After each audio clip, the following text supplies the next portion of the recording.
guys, aku Nurul Azirah dengan NIM 2104264.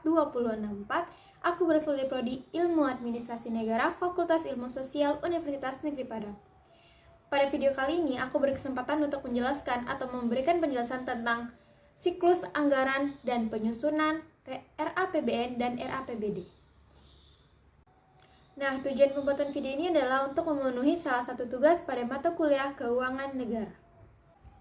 Berikutnya, aku akan menjelaskan apa itu siklus. Siklus itu merupakan urut-urutan kegiatan untuk menyelesaikan suatu pekerjaan yang terus-menerus, tidak ada awal dan tidak ada akhirnya, dan dalam suatu siklus terdapat proses di mana urutan-urutan tersebut atau urutan-urutan suatu pekerjaan yang mempunyai permulaan dan mempunyai tahap akhir dalam pekerjaan yang bersangkutan. Nah, aku akan jelasin yang pertama yaitu RAPBN. Sebagaimana diketahui dalam pengelolaan keuangan negara, setiap tahun anggaran dituangkan dalam APBN. Dengan demikian, seluruh program atau kegiatan pemerintah harus dituangkan dalam APBN dan tidak diperkenakan adanya program atau kegiatan yang pengelolaannya di luar APBN atau off budget. Di sini aku akan nerangin ada 5 siklus anggaran pendapatan negara. Yang pertama yaitu adalah perencanaan dan penganggaran, yang kedua penetapan anggaran, yang ketiga pelaksanaan anggaran, yang keempat pemeriksaan anggaran, dan yang terakhir yaitu pertanggungjawaban. Yang pertama, perencanaan dan penganggaran merupakan suatu rangkaian kegiatan yang terintegrasi. Program yang akan dilaksanakan oleh pemerintah wajib dituangkan dalam suatu rencana kerja sesuai dengan ketentuan Undang-Undang Nomor 25 Tahun 2004 tentang Sistem Perencanaan Pembangunan Nasional. Dan rencana kerja tersebut terdiri dari 4. Yang pertama itu RPJP untuk masa 20 tahun, dan yang kedua ada RPJM untuk masa 5 tahun, yang ketiga ada RKP untuk masa 1 tahun, dan yang terakhir adalah untuk tingkat kementerian atau lembaga rencana kerja tahunan yang disebut juga dengan RKAKL. Berdasarkan Undang-Undang Nomor 17 Tahun 2003, anggaran disusun berdasarkan rencana kerja. Dengan demikian, yang memperoleh alokasi anggaran adalah program atau kegiatan prioritas yang tertuang dalam rencana kerja atau RKAKL dengan mekanisme semua program atau kegiatan yang telah direncanakan, itulah yang akan dilaksanakan. Selanjutnya, RKAKL disampaikan ke Menteri Keuangan untuk dihimpun menjadi RAPBN. Sekitar bulan Agustus setiap tahunnya, program atau kegiatan yang telah disusun disampaikan kepada DPR beserta nota keuangannya. Nah, yang kedua yaitu ada penetapan anggaran. Selanjutnya, penetapan anggaran dengan agenda pembahasan RAPBN dilaksanakan kira-kira mulai bulan Agustus sampai dengan bulan Oktober. Terkait ini, DPR mempunyai hak budget, yaitu hak menyetujui anggaran usulan pemerintah. Dalam hal DPR tidak menyetujui usulan pemerintah, DPR dapat mengajukan usulan perubahan atau menolaknya. Namun, DPR tidak berwenang untuk mengubah dan mengajukan usulan RAPBN tersebut. Selanjutnya, apabila DPR tidak menyetujui, maka yang berlaku adalah APBN tahun sebelumnya. APBN yang disetujui oleh DPR terinci sampai dengan organisasi, fungsi, program atau kegiatan, dan jenis belanjanya. Dengan demikian berarti DPR telah memberikan otoritas kepada kementerian atau lembaga untuk melaksanakan program atau kegiatan dengan pagu yang dimilikinya. APBN yang telah disetujui DPR dan disahkan Presiden menjadi Undang-Undang RAPBN dilengkapi dengan rincian APBN yang dituangkan dalam Peraturan Presiden tentang Rincian APBN. Nah, yang ketiga yaitu adalah pelaksanaan anggaran. APBN dilaksanakan oleh pemerintah untuk periode 1 tahun anggaran. Tahun anggaran adalah 1 Januari sampai dengan 31 Desember. Dengan demikian, setelah berakhirnya tahun anggaran 31 Desember, anggaran ditutup dan tidak berlaku lagi untuk tahun anggaran berikutnya. Berdasarkan Undang-Undang APBN dan Perpres Rincian APBN, disiapkan dokumen pelaksanaan anggaran untuk setiap kementerian. Oleh karena itu, asas anggaran yang dikenal dengan asas fleksibilitas tetap berlaku. Dalam rangka pelaksanaan asas ini untuk mengakomodasi kondisi real yang dapat saja berbeda dengan yang diasumsikan pada saat penyusunan anggaran. Setiap tahun anggaran berjalan dilakukan revisi APBN yang dikenal dengan APBN perubahan atau APBNP. Untuk keperluan penyusunan APBNP, pemerintah menyampaikan laporan realisasi dengan anggaran semester berupa progres penerimaan dan pengeluaran semester 2. Untuk keperluan internal, seluruh kementerian atau lembaga diwajibkan menyusun laporan keuangan semesteran.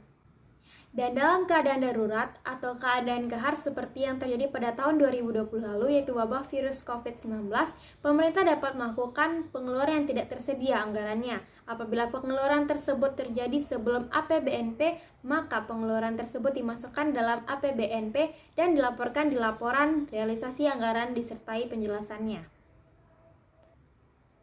Dan apabila pengeluaran terjadi setelah APBNP diundangkan, maka pengeluaran ini dilaporkan dalam laporan realisasi anggaran disertai dengan penjelasan yang diungkap dengan jelas pada catatan atas laporan keuangan. Apabila pada akhir tahun anggaran terdapat program atau kegiatan yang belum selesai dilaksanakan atau anggaran tidak diserap, tidak dapat dilanjutkan pada tahun anggaran berikutnya kecuali ada ketentuan lain dari pemerintah. Nah, yang keempat yaitu ada pemeriksaan anggaran. Pemeriksaan pertanggungjawaban pelaksanaan anggaran dilaksanakan oleh BPK. Pemeriksaan ini dilaksanakan selama 2 bulan setelah laporan pertanggungjawaban atas pelaksanaan anggaran yang berupa laporan keuangan. Di samping itu terdapat pemeriksaan dan pengelolaan keuangan yang dapat dilaksanakan sepanjang tahun. Pemeriksaan ini dapat dilaksanakan oleh BPK ataupun APIP. Untuk di lingkungan Mahkamah Agung dan badan peradilan di bawahnya, pemeriksaan dapat dilakukan oleh Bawas MARI. Nah, yang terakhir yaitu pertanggungjawaban. Pertanggungjawaban atas pelaksanaan anggaran disampaikan ke DPR paling lambat akhir bulan Juni tahun berikutnya. Jadi, penyusunan pertanggungjawaban pemerintah atas pengelolaan anggaran cukup panjang, kurang lebih 1 semester.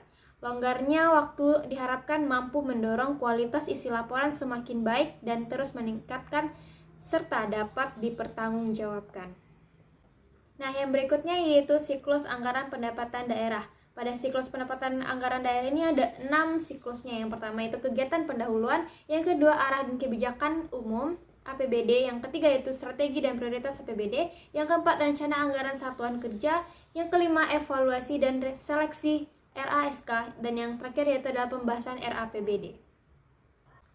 Nah, pada proses penyusunan APBD, langkah penyusunan APBD dilakukan dengan berdasar pada rencana strategis daerah, dokumen strategi jangka panjang atau strategic planning yang dimiliki oleh Pemda. Siklus rencana strategis daerah biasanya 5 tahun, yang akan dijabarkan dalam bentuk tujuan operasional yang bersifat tahunan. Yang pertama ada kegiatan pendahuluan, penjaringan aspirasi masyarakat sebagai bentuk partisipasi masyarakat dalam mewujudkan transparansi dan akuntabilitas publik. Evaluasi kinerja tahun lalu menjadi feedback bagi penyusunan APBD sekarang. Nah, hasil penjaringan masyarakat dan feedback dan penjabaran rencana strategis daerah sebagai dasar penentuan arah dan kebijakan umum APBD sendiri. Nah, yang kedua yaitu arah dan kebijakan umum APBD. Arah dan kebijakan umum APBD dapat disusun berdasarkan kriteria, yaitu yang pertama yaitu sesuai dengan visi, misi, tujuan, sasaran dan kebijakan yang ditetapkan dalam rencana strategis daerah dan dokumen perencanaan lainnya. Yang kedua yaitu sesuai aspirasi masyarakat dan mempertimbangkan kondisi dan kemampuan daerah. Yang ketiga yaitu memuat arah yang diinginkan dan kebijakan umum sebagai pedoman penyusunan strategi dan prioritas APBD serta penyusunan rancangan APBD dalam 1 tahun anggaran. Dan yang terakhir yang keempat itu disusun dan disepakati bersama antara DPRD dan pemerintah daerah. Nah, yang ketiga yaitu adalah strategi prioritas APBD. Merupakan penjabaran lebih lanjut dari arah kebijakan umum. Merupakan strategi operasional jangka pendek, sedangkan rencana strategis daerah merupakan strategi jangka panjang. Strategi dan prioritas APBD adalah pendekatan atau metode yang diprioritaskan dalam rangka pemanfaatan sumber daya yang dimiliki pemerintah untuk mencapai tujuan yang telah ditetapkan. Contoh arah dan kebijakan umum APBD yang pertama adalah peningkatan rasio guru dengan siswa menjadi 1:30, dan yang kedua adalah peningkatan jumlah guru berkeahlian pada tingkat pencapaian 10%. Yang kedua adalah contoh strategi dan prioritas APBD. Yang pertama adalah pengangkatan dan penempatan guru, dan yang kedua adalah pembinaan dan pengembangan karir guru. Berikutnya yang keempat adalah rencana anggaran satuan kerja atau RASK. Aktivitas dalam penyusunan APBD dijelaskan dalam RASK. RASK dibuat oleh unit-unit kerja pemerintah sehingga sifatnya usulan yang akan dibahas dan dibuat penetapan oleh panitia anggaran yang dibentuk oleh kepala daerah bersama DPRD. RASK dibagi menjadi 3, yaitu yang pertama adalah berisi tentang pernyataan strategi organisasi yang berisi visi, misi, tujuan, dan sebagainya. Yang kedua adalah berisi tentang rincian program dan juga kegiatan. Dan yang terakhir yang ketiga itu berisi tentang anggaran atas program dan kegiatan yang direncanakan. Nah, yang kelima yaitu adalah evaluasi dan seleksi RASK. Usulan dalam RASK dibahas dan direview oleh pemerintah yang belum melibatkan DPRD. Hasilnya adalah dokumen RAPBD yang diajukan oleh pemerintah kepada DPRD untuk dibahas bersama. Nah, yang terakhir yang keenam yaitu adalah pembahasan dan penetapan APBD. Hasil pembahasan pemerintah dengan DPRD adalah APBD yang dituangkan dalam Perda untuk dilaksanakan oleh Pemda. Nah, sekian penyampaian materi dari aku. Mohon maaf apabila ada kesalahan. Sampai jumpa di video selanjutnya. Bye bye. Assalamualaikum warahmatullahi wabarakatuh.